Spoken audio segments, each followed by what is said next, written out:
Welcome to Dog Training Bytes. The show where canine professionals share their key takeaways, big aha moments, and hardest lessons learned from working with dogs.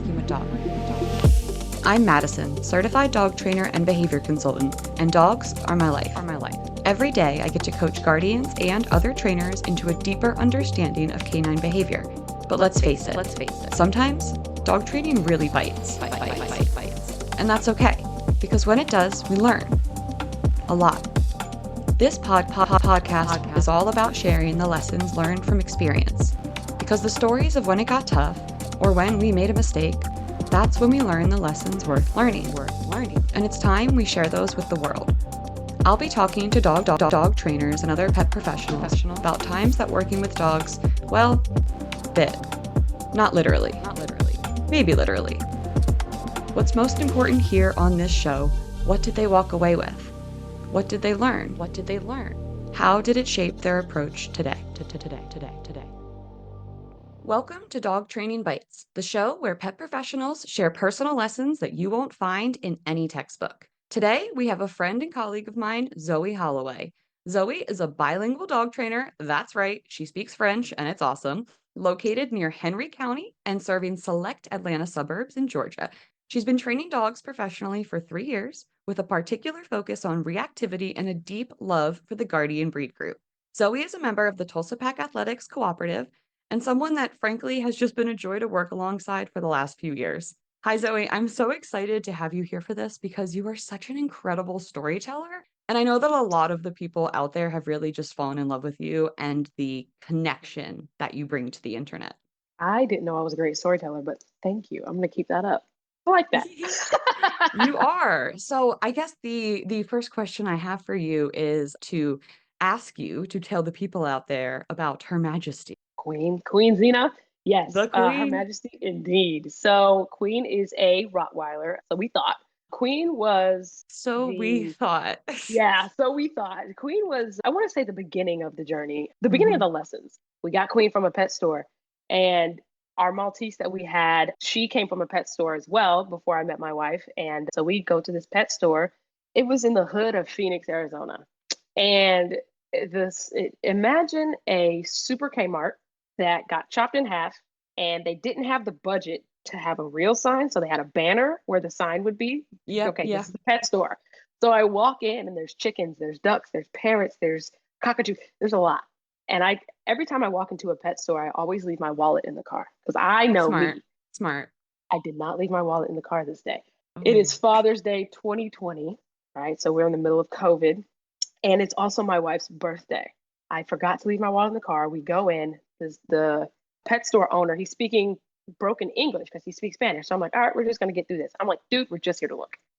We were calling around before. I wanted a Doberman. My wife wanted a Rottweiler. I'm like, no, Rottweiler's got those little beady eyes. I'm like, I don't want that. She's like, I want something to cuddle, and Dobermans are too skinny. I was like, fine, it's your birthday. We'll just go look. So I'm calling around. I'm like, do you have any male Rottweiler? Do you have any Rottweilers? No. Call this guy. I was like, do you have any Rottweilers? He's like, yes, but, we only have females. That's fine. I don't even worry about it. I'm just going to come look. I just want to cuddle. So we walk in. Rotties do have a reputation. Well, unbeknownst to you. Unbeknownst to moi. So I walk in, and it's her and her sister. And I was like, well, let me see them. So he puts them out, and Queen walks right up to us. And she's just the cutest and just, oh my God, so fluffy. She was, and her too. sister ducks off into a corner, and she's just looking at us. And my wife's like, I want that one. I was like, why? She doesn't even like us. Queen still, So, but Queen had the cutest face. So my wife and I were like, oh. And my wife looks at me. She's like, can we? I was like, I guess. Boom. Well, I brought my wallet, so. I brought my wallet. Why not? And the store owner was like, well, why don't you take both of them? I didn't know anything about littermate syndrome at this time, but I was like, gosh, 2 puppies. So we got Queen, brought her home. So wise. You were so wise. Just the one. Yeah, that was God talking to me. Right. And we bring her home. Mind you, he told us she was 5 weeks old. Again, I had no idea about anything about the fact that you're supposed to wait till at least 6 to 8 weeks. She was 3 pounds when we got her. Oh my God. So she's walking around, and she's walking just real big and brolic and just exploring the world. And our dog Lady, our Maltese, she was not rocking with the puppy energy, but Queen was, figuring it out. And I looked at her And I thought back to my childhood dog, Hershey, who had just passed away 2 years prior to this. And he was, he was bad. Okay, he was bad to the bone. He was a thug. We call him a thug. And I looked at her and I was like, you're going to be at least 80 pounds. I can't have you acting like this wiener dog over here. So we started training. The family dog was a wiener And dog? yes, he was a little weenie. He was He was great. a little bad weenie. Oh my God, he was so bad. But like in the most endearing and charming way. It was ridiculous. I do love a So, good troublemaker. Ugh. but Anyway. this is my mom's new dog too, troublemaker. But I started training her. We go to the vet. They did a free DNA test. Turns out she's 12.5% Portuguese water dog. Yeah. I was like, what? Where them curls came from. Yeah. So here I'm thinking, I'm like, wow, like my dog's got waves, her hair is shiny, but her nose started getting longer and longer. And I'm like, And my wife's like, that's a lab. I was like, wow. She gets fluffier. She's like, it's a doodle. She literally is a doodle. Little did you know. Yeah. Getting a So doodle. I got A a Roddy Roddy doodle, I guess. Damn. And Oh, she's a card, and I wouldn't change anything about my dog. Of course, I'm never going no. back to a pet store, but Right. she is a lesson every day. Yes, she is. And she is so much personality and just Oh my such a God, gem. so much she is. So You don't much find them like sass. that. No. I think the universe really gave you personality wise a really good match. Oh my Like you God. met And your match with her. her puppy life was so easy. It was just she was potty trained in 72 hours. She had Yeah, one accident in the Height. house. Lightning does not strike twice. That's not going to happen for you again. Yeah. Yeah. I feel the same So way about Remy. I'm like, I'm I'm so so blessed, perfect. and this is never going to happen again in my life. No, I told my wife, I was like, we're never doing another puppy. We're rescuing. I said the I was same like, I'm not thing. doing this again. No more Mm-mm. pups. Not that I had Yeah. Remy as a puppy, but my last dog before Remy, I had him from a puppy, and that was a tough puppyhood. All right, Zoe. So, what story did you bring for us here today? Yeah. So people always ask me how I got into training.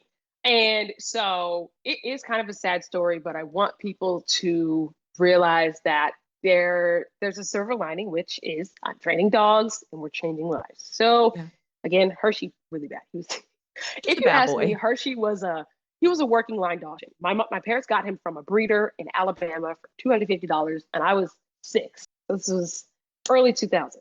And looking back, I'm like, this dog, he needed a job. That's all he Mm, needed was a job. He was a killer, 100%. He would mm, kill a snake. He would kill anything. If you've ever uh-huh. seen Ricky Tikki Tavi, that movie, Mm-mm. you've never seen Ricky Tikki. Ricky No, Tikki Tavi is about a adding it to the mongoose list though. versus a rattlesnake, and Hmm. the mongoose was Oh, I've Hershey. seen that So clip. Yeah.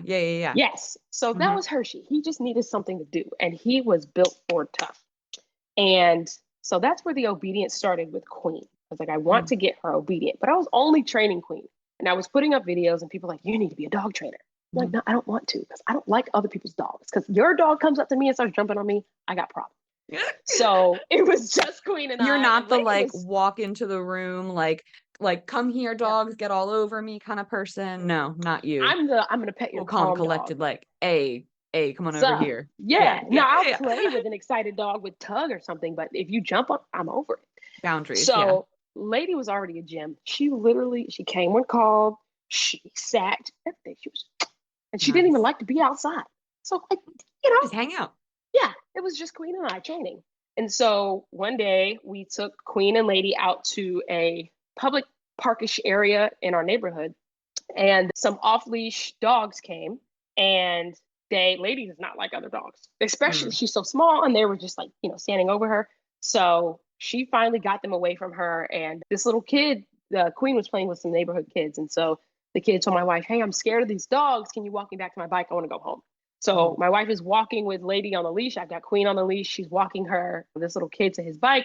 And I see the dogs barreling towards my wife. And so I scream at her. I was like, pick her up. And my wife tries to pick Lady up by the leash, but she had one of those really cute harnesses on. The ones that are just, Hmm. they're only good for looks. And I knew Yeah, they're that figured fashion that out. accessories. Yes. And so she Hmm. fell out of her harness and she was a task. Mm. We tried to get her to the emergency vet, but we didn't get there in time. And so she passed away from that dog attack. And Oh, I made I'm 2 so promises to sorry. myself that day. I said, so the first one was I had Lady in my arms and I couldn't get over the fence to a neighbor's house because in my head, these dogs are coming back. Yeah. Meanwhile, looking back, they weren't aggressive. They just really saw Lady as like a toy or maybe prey. I don't know, but they weren't aggressive. I couldn't climb the fence. And I was like, you know what? You're going back in the gym because there's Yep. no way you're never going to be Mm-hmm. able to lift yourself up again. I will Mm-hmm. never put myself in that position. And two, this can't ever happen again. And so I told myself, I was like, I always say, be the change you want to see. So Yeah. I said, okay, these dogs weren't aggressive. And when we called the police, we were like, please do not put these dogs down. Because they weren't They aggressing on didn't, you and your wife or the or my child or dog. Yeah, anything like that. Or you're right. none of that. And They so, attacked a smaller dog in a moment of, mhm, like you said, some type of frenzied either play or prey mhm, situation. Yeah. exactly. And I can't confirm No, you how had they an saw her. untrained lens at that point. You didn't know what you were Exactly. seeing. So I said, please don't put them down. Yeah. I'm sure they did. And one of them didn't. And I was like, the female, because it was male and female, I said, the female didn't do anything. She was just there. Just Mm-hmm. don't put them down. Can't confirm whether they were or were not put down, but they never found the owners. So I said, Wow. okay, you have got to, maybe this is a sign. You need to get into this so that you can change lives. Be that You change. need to Yeah. be able to train these dogs. So COVID, I got laid off for my 9 to 5. It says, here's your And opportunity, why universe. not? I was like, you know what? Let me find some dog trainers in the area so I can learn. I Yeah. found a board and train in Phoenix, and I started working there for $16 an hour, and I learned so much. I learned Yeah. so much. I learned I would never do a board and train. I would never run one. Yeah. I can't. Between all the bodily fluids that come out of dogs, so good. You're like, I'm good. I got the one to take care of. I'm gonna leave it there. Yeah, I'm so good off of that. So it was fun. It was an experience. I met a lot of people. I saw how much money people were willing to put into their dogs. Yeah. I was like, oh, Yeah. okay. There's business And opportunity then there for sure. exactly. And then I got laid off from that because business started Oh, slowing down. I was yeah. like, all right, you just gotta do your own thing, man. Yep. Boom. The dreaded trainer starts. The dreaded trainer. Mm-hmm. And I feel like I said, you have done so much to bring real connection to the internet. Like people feel, and I think that they do. They get to know you through the Yeah. content that you put out there. You have just this really magnetic way of speaking to the camera. And I Thank think, you. like I said, you're frequently telling stories and taking people on journeys. And I love the way that you can, even just bringing other languages into the mix. Yeah. That's so important. Like, how many Yeah. bilingual dog trainers are there? I know that there are others, but there's not Mm-hmm. many, there's not enough. And I do think Yeah. technology is moving into a space where we can create more accessibility in that region in terms of just creating, and utilizing translation platforms to be able to Yeah. break down language barriers. But I love the fact that you're able to kind of serve clients in different communities. But yeah, I like to be transparent because I want people to see that I'm not just a dog trainer, I'm a dog owner first. Mhm. And my Mhm. dog is not going to walk in formation, left, right, left, right. She's not going to keep a tight heel for very long. I don't ask her to. When she Yeah. can, it's pretty cool, party trick, but I don't need her to. I'm a dog We don't owner and need I the want dog flashy owners. stuff. Yeah, I don't need No, it's that. about lifestyle training. Hey, that's it. That's the Mhm. term. It's a lifestyle. We want to be dog owners. We don't want to be, you don't have to be a Yeah. dog trainer. Yeah. So I know that that was a difficult story to tell, and I really appreciate you For telling it sure. to me and to everybody else. What do you think could be, you know, maybe a hidden lesson or another insight that still to this day from that impacts the way that you approach training or impacts the way that you coach people? So I had to work very hard on letting go of assumptions about, and not that I was scared of dogs afterwards, because obviously I've got my own behemoth, but I was so unsure. I'm like, what is going through this dog's brain? Learn Mhm. psychology, learn canine behavior, learn Mhm. canine and feline behavior and body language because they're different. Yeah, I want to learn more canine feline behavior because I'm trying with our cat. It's hard. She's yeah, yeah, confusing. they're gaslighters, but it's fine. It's so many mixed So signals. learn that, because a lot of times, at least at the board and train I used to work at, the claim was, I mean, we've had these dogs together for 5 years, and all of a sudden they started It fighting. happened out of nowhere, It happened out of nowhere. out of the No, blue. it didn't. Yeah, You weren't exactly. watching. So even if you aren't a dog owner, if you're around people with dogs, learn it. Learn canine Mhm. psychology, learn canine body language so that you can Absolutely. tell. If I would have known that, I would have been able to tell my wife to get in front of my dog rather than pick. Because I think, what if she did pick her up? These tanks are gonna run over my wife. Like Yeah. And everyone would have been hurt. It would have been more tragic of a situation. These dogs were huge. Hmm. They're not bull mastiffs or anything, but they were, I can't even imagine what would happen if they trucked her over. So I would have been able to walk her through that. So the lesson is learn dogs. If you're going to be around them, Educate and learn them. prepare. Hmm. Educate and prepare. I have, Hmm. because of that situation, every time, every conversation, or excuse me, every client I have the conversation. This is how to work with an off leash dog Hmm. because it's not if, it's when. Hmm. Because in my head, oh, if an off leash dog comes in my dog, you don't have any time to think about that. You have to No. practice Practice before it happens, when or it's you're not gonna freak happening. out. Yeah, Which is the I was exact like, same thing or that you're we gonna be the ask worst our thing. dogs to do when we're doing like Yes. reactivity practice, right? Is like, how can Hmm. we expect them to do it in the moment if we don't Hmm. practice it ahead of time? Something I actually Exactly. do with some of my clients as well is we practice advocating for our dogs. Oh yeah. Practice Every stepping in front of session. my dog and saying, "No, thank Hmm. you. We don't want pets right now. He doesn't want to say hi. He's not whatever the language is that they're going to use. I have them practice it with me before we head out in the real world and Yes. somebody else could come into come into their bubble and Yeah. make them uncomfortable. I think that can Yeah. be really hard. So I love the idea of just practicing all of this stuff. Like Yeah. I tell like my that way we have the clients, tools. they tell me, they're like, I have a hard time saying no. I said, okay, how about this?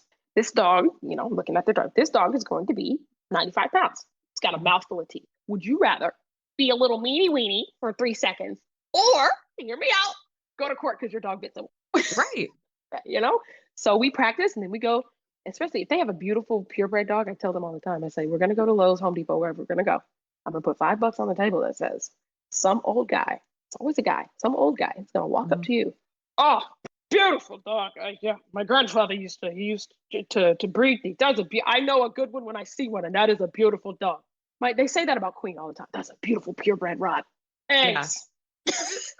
Sometimes they say that as the hand is reaching down to pet Yeah, as too, it's going, without even cut it. waiting. Exactly. Body So block. I tell them, and especially if I have a lot of female clients, because male clients, they don't really look for help. It's a lot of female clients. So I tell them, I'm like, look, you're going to have to, it's always going to be a guy. And just the way that the world works, they just don't, they see the dog first. They don't really see you. Yeah. So step in front of your dog, practice Make them this. see you. Hmm. Yeah, make them see you. You don't have to be mean. Please don't. She's in training, you know. Yeah. Yep. And we practice. And if they can't do it, then here I come out of the background. Yo, she's in training. I was like, if Yeah. you can't do it, I'm stepping in. And you don't I'll want me to make it step in. easy. I'll make it real I'll make it real simple. easy. Oh yeah, Yeah. wrap it up. Yeah. I am right there with you. All right, Zoe, is there anything else that you would like the listeners out there to know about you and what you do? I would like the listeners to know, the aspiring trainers, because I've had a lot of them reach out to me before. What do I do? What should I do, to start? And my answer is just start. Like dog training is not a go to college, get an internship. It's there's just no one way to be a dog trainer. So just start. Start for free with your friends' dogs, your parents' dogs, whatever. Because these dogs Volunteer. know you. You volunteer. Yeah. Hmm. These dogs will get to know you and you get to work with so many different personalities and learn them. Hmm. So, and then don't move too fast. Yeah. Patience is your best friend when it comes to dog training. If you are unsure, err on the side of caution. That Hmm. comes for training, like, moving the dog to the next thing, and the dog itself. Yeah. Always err on the Yeah. side of caution Yeah. and always assume a dog will That's bite. great advice. Oh, yeah. Always assume a dog will bite. Always, always, always. Every time I go near Queen's mouth, I'm like, she could. Oh, any She, dog could bite. They got yeah, teeth. they got I teeth. have met a dog that didn't have teeth, and guess what? He She still did. bit someone. It was just all gums. Oh my God. Yeah, yeah, they bite. So, the aspiring trainers, I say just start. And the trainers that are just starting out, there's so many free resources out there. Watch the good and the bad. I beg. Watch the good and the bad. Because You need to sometimes there's good understand. sprinkled in the bad. And you want There to is. understand why things work or don't work and why things maybe work, but why you are not comfortable implementing them. You still Right. want to be educated. I like the advice Yes. of, especially I think in the realm of obedience and core learning theory, of just like jump in, get your hands on some dogs, get some hands-on experience, but then sort of Mhm. take that pause and get a deeper education before you take on more difficult clients. Yes. So when I started dog training, I learned the prong collar and the e-collar. That was the first thing they broke out in that board and train. Now, I'm not against them. I just don't have Don't to. really use I them. don't Yeah. have to. I Hmm. mean, I've got, clients who live on 3 acres of land. Okay, well then you're not going to need a martingale. You're not going to need that. You're going to need some solid recall. Mhm. I got clients who live in condos. Recall is going to be real cool for you. However, it doesn't have to be our Leash first skills. line of Got to business. get some We leash need leash manners. Yeah. skills. Yeah. Yeah. I'm with you. So It's for the it's lifestyle. not, yeah. So we used to train with one, just a paintbrush, big swath. But we lived in Phoenix. Your dog's not going very far. It's the Right. desert. Where are you going? Where are you going? Mm-hmm. So, and learn to talk to people. Communication is key. You can Yeah. know things all day, but if you can't get it out of your mouth and into their brain, it's not gonna work. Could not agree more. Yeah. All right. Well, you can connect with Zoe on Instagram at the dreaded trainer. Thanks for joining us in the world of dog training bites, where every challenge brings a lesson worth sinking our teeth into. See you next time. Dog Training Bites was created, produced, and edited by Mattison Simpson. You can connect with me on Instagram at Dog Training Bites, that's BYTES, and at Freed by Training. For information on today's guest and resources for help with your dog or dog training education, visit www.dogtrainingbites.stream. Looking for more? Listen to my other show, Unpacked, a clinical dog training podcast co-hosted by Sailor Jerry the dog trainer and produced by Straight Up Dog Talk LLC.